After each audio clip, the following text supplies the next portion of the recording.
అడుగు అడుగున ధనదాహం, అధికారంపై అధిక మోహం, వ్యసనాలపై తగని వ్యామోహం. ఆధునిక సమాజమేవో ఆటవిక సమూహం, స్వార్థపరుల సందోహంలో ధర్మం ఉనికేవో సందేహం. మనసున్న మనిషికి ప్రతి నిమిషం ఎదురయ్యేను ఓ పద్మవ్యూహం, పద్మవ్యూహం, పద్మవ్యూహం.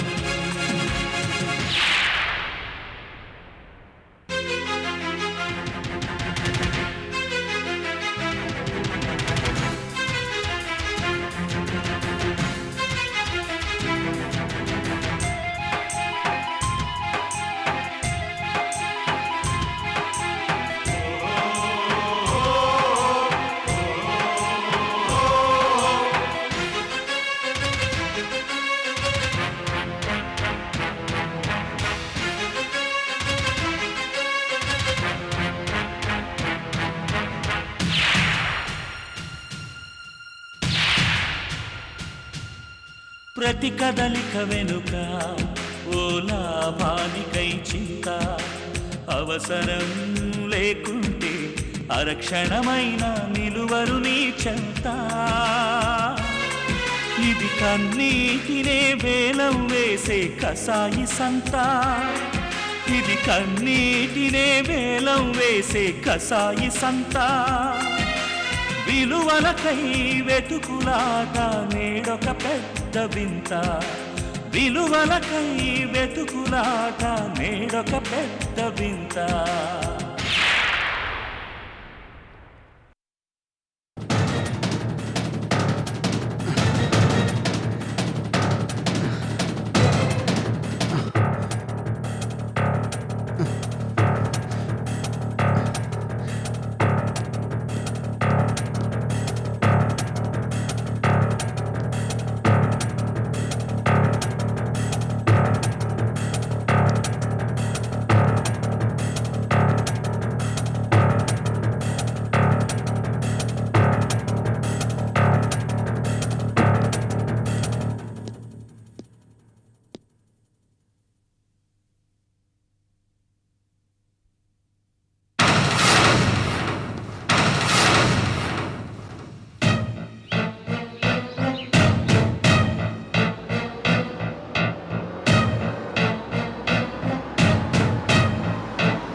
ఇదేంటి మిత్రకార్ ఇక్కడుంది?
మిస్టర్ రాజేష్, తెలివి నీ ఒక్కడి సొత్తేం కాదు. మిత్రని ట్రాప్ చేద్దాం అనుకున్నావు. చివరికి ఆ మిత్ర ట్రాప్లోనే పడి రెడీ హ్యాండెడ్గా దొరికిపోయావు. నీలాంటి వాడు బయట ఉండడం కన్నా జైల్లో ఉండడమే సేఫ్. కరెక్ట్గా చెప్పారు సార్. ఇన్స్పెక్టర్, సార్, తమ్ముడిని స్టేషన్కి తీసుకెళ్లి స్టేట్మెంట్ రికార్డ్ చేయండి. పదా పదరా.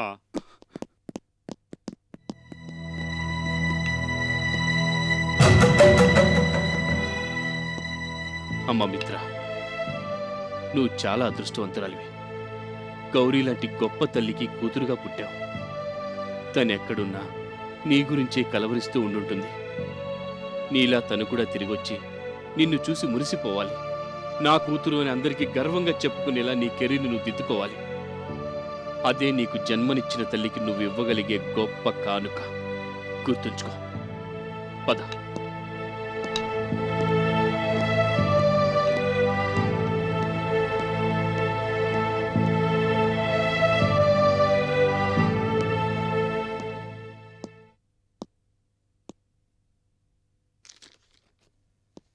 సుహిత, ఎవరొచ్చారో చూడు.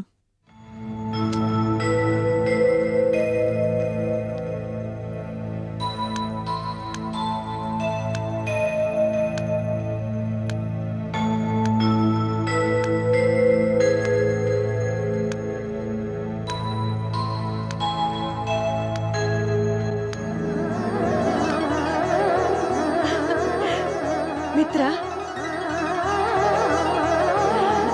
మిత్రమ్మా, రామ్మా.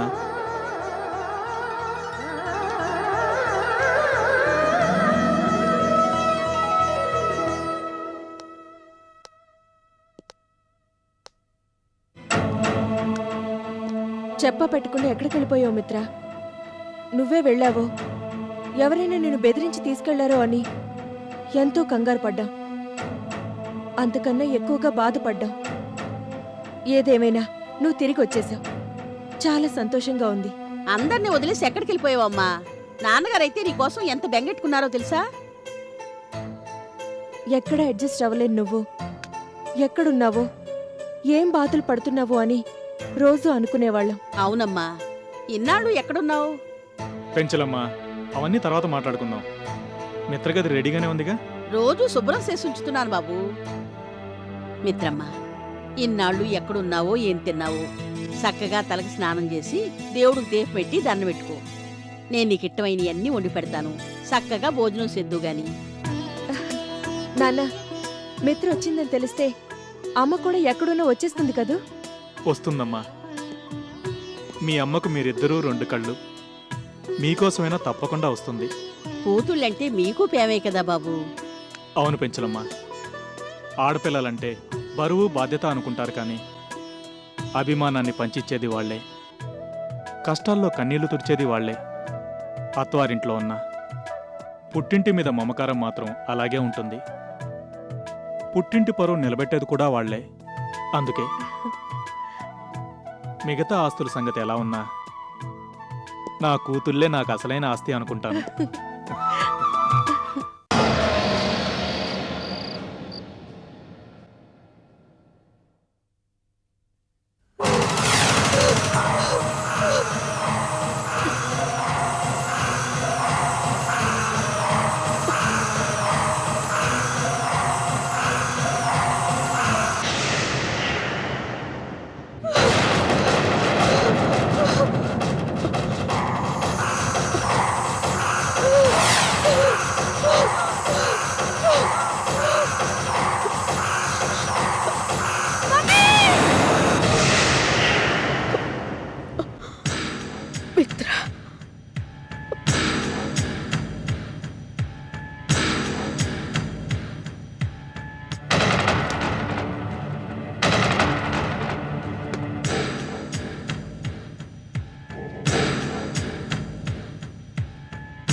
ఆగండి అమ్మా.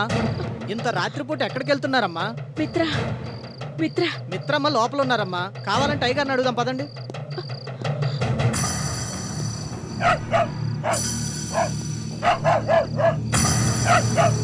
అయ్యగారు, అయ్యగారు, మిత్రమ్మ గారు, అయ్యగారు, అయ్యగారు, అయ్యగారు.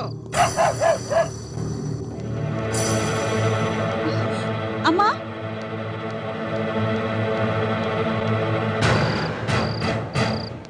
వాచ్మెన్, ఏమైంది? అమ్మగారు నిద్రలో నడిచినట్టు నడుస్తూ బయటికి వెళ్ళిపోతున్నారయ్యా. మిత్ర అంటుంటే లోపల ఉన్నారని చెప్పి తీసుకొచ్చాను. మంచి పని చేసావు. టైంకి చూసావు కాబట్టి సరిపోయింది. లేకపోతే పరిస్థితి ఏమయ్యేది? ఎంత ప్రమాదం తప్పింది. ఇక ఈవిడి విషయంలో చాలా జాగ్రత్తగా ఉండాలి. జాగ్రత్తగా గమనిస్తూ ఉండు. అలాగయ్యా. రామ్మా, లోపలికి రా. పదమ్మా. ఆ.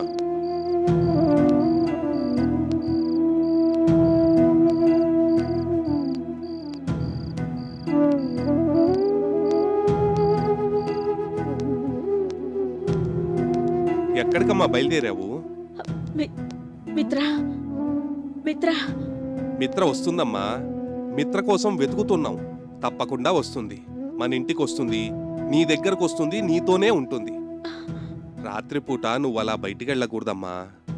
అమ్మా నీకేమైనా అయితే మిత్ర బాధపడుతుంది. అందుకే నువ్వు బయటికి ఎక్కడికి వెళ్ళకూడదు. వెళ్ళాలంటే నన్ను పిలు, నేనొస్తాను. అయినా నువ్వు బయటికి వెళ్ళిపోయావనుకో, అప్పుడే సరిగ్గా మిత్ర ఇంటికి వస్తుంది. అమ్మ ఏది అని అడిగితే ఏం చెప్పాలి? నువ్వు లేవని చెప్తే మిత్ర బాధపడుతుంది.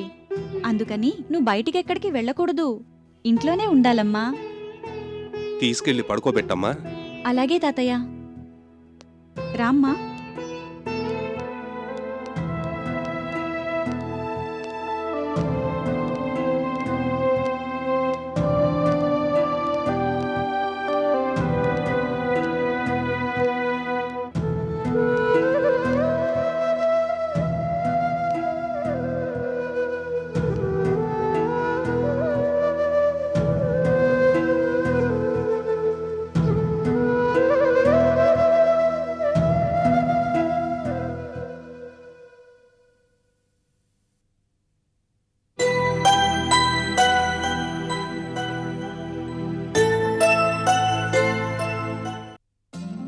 స్వీట్ తీసుకోండి sir. Sweet is injurious to my health. అదీగాక ఈ కేసులో మనం సగం విజయం మాత్రమే సాధించాం. అందుకని నేను స్వీట్ తీసుకోదలుచుకోలేదు. కానీ నువ్వు ఇంత అభిమానంగా ఇస్తున్నావు కాబట్టి సగం స్వీట్ మాత్రమే తీసుకుంటాను. Thank you. మీరు తీసుకోండి సార్. కుర్రాడంత అభిమానంగా ఇస్తున్నాడు, తీసుకోవర్ధన్. Please have it sir. Thank you. Srinath garu, మీరు. షుగర్ మా ఇంట్లో ఉంది కానీ నా ఒంట్లో లేదు. సో నో ప్రాబ్లం, హ్యాపీగా తీసుకుంటాను. ఈ కేసులో అసలు హీరో రామనాథం గారు. ముందు ఆయనకివ్వు. తీసుకోండి సార్. తేజ, స్వీట్ ఇస్తే ఇచ్చావు గాని హీరో అని మాత్రం అనొద్దు. అదేంటి సార్? నిజానికి ఈ కేసును సాల్వ్ చేసింది మా డిపార్ట్మెంట్ కాదు. కథను ఓ అద్భుతమైన మలుపు తిప్పి రాజేష్ని రంగంలోకి రప్పించి అతని నోటితోటే నిజం చెప్పించారు మోహన్ గారు. నిజమా? అవును. రాజేష్ గెస్ట్ హౌస్కి ఎలా వచ్చాడో, అంతవరకు కనిపించిన మిత్ర సడన్గా ఎలా ఫీల్డ్లోకి వచ్చిందో మాకే ఇంతవరకు అర్థం కావటం లేదు. అసలు ఇదంతా ఎలా జరిగిందో మోహన్ గారే చెప్పాలి. చెప్పండి సార్. గౌరీ హత్య చేయలేదని నాకు తెలుసు. కానీ కావాలని తన్నెవరో ఇందులో ఇరికించుంటారని నేను అనుకున్నాను. అందుకే నిజం తెలుసుకునే ప్రయత్నంలో నేను చిన్న ట్రిక్ ప్లే చేశాను. దాంతో మిత్ర ఈ కేసులో ఇన్వాల్వ్ అయిందన్న విషయం గౌరీ ద్వారా నాకు తెలిసింది. మిత్ర ఈ హత్య చేసిందా లేదా అన్న విషయంలో నాకు చిన్న కన్ఫ్యూజన్ ఉంది. అసలు ఈ హత్య చేసిందో లేదో మిత్రకే తెలీదు. నాది అదే పరిస్థితి. మిత్ర హత్య చేసేంతగా తెగించుండదని నాకు పక్క ధైర్యంగా ఉన్నా, ఒకవేళ మత్తులో నిజంగా పొడిచేసిందా అన్న అనుమానం నన్ను భయపడేలా చేసింది. ఫోటో చూసిన తర్వాత ఈ హత్యతో ఇంకెవరికో సంబంధం ఉందని నిర్ణయానికి వచ్చాను. సరిగ్గా అదే టైంలో మిత్ర ఇల్లుదిలి వెళ్ళిపోయింది. కథ మళ్ళీ మొదటికొచ్చిందనుకున్నాను. ఏం చెయ్యాలా అని ఆలోచించాను. ఆపరేషన్ మిత్రాన్ని స్టార్ట్ చేశాను. మా లంబూ జంబూ కాశీ ఏడుగొండలు ఉన్నారు కదా, వాళ్ళిద్దరికీ మిత్రని వెతికే పని అప్పచెప్పాను. వాళ్ళిద్దరూ పట్టువదలని విక్రమార్కుల్లా బయలుదేరారు. ఒకరోజు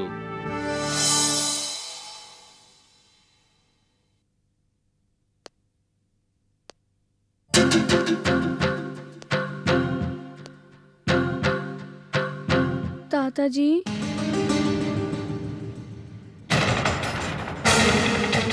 మిత్ర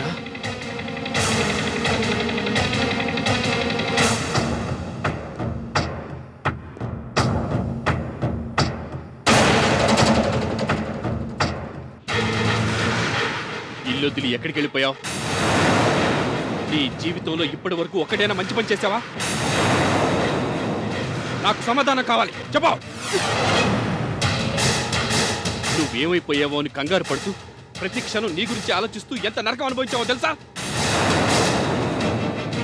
మీ అమ్మ అయితే నీ గురించి ఆలోచిస్తూ ఆరోగ్యం పాడు చేసుకొని నీ కోసం వెతుక్కుంటూ ఎక్కడికో వెళ్ళిపోయింది. మిత్ర మిత్ర అని కలవరిస్తూ పిచ్చిదాల్లా తిరుగుతోంది.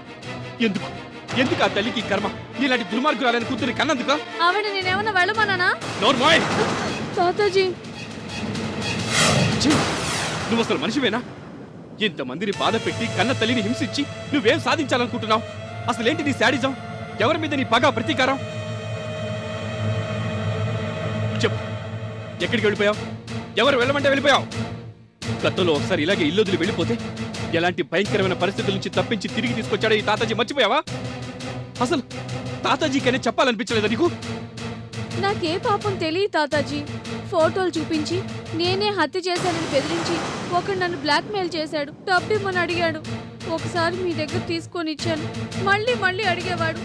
ఇవ్వటానికి నా దగ్గర డబ్బు లేదు. ఎవరిని అడగాలో తెలీదు. ఎందుకని అడిగితే ఏం సమాధానం చెప్పాలో తెలీదు. అడిగిన డబ్బు ఇవ్వకపోతే ఆ ఫోటోలు పోలీసులకు అందజేస్తానని బెదిరించేవాడు. ఆ ఫోటోలు పోలీసుల చేతిలో పడితే నేనే హంతకురాలనని నన్ను అరెస్ట్ చేస్తారని భయపడి పారిపోయాను. నువ్వు నన్ను ₹1,00,000 అడిగిన రోజే ఈ సంగతి చెప్పుంటే ఆ పని చేసింది రాజేష్ అని ఆ రోజే తెలిసిండేది.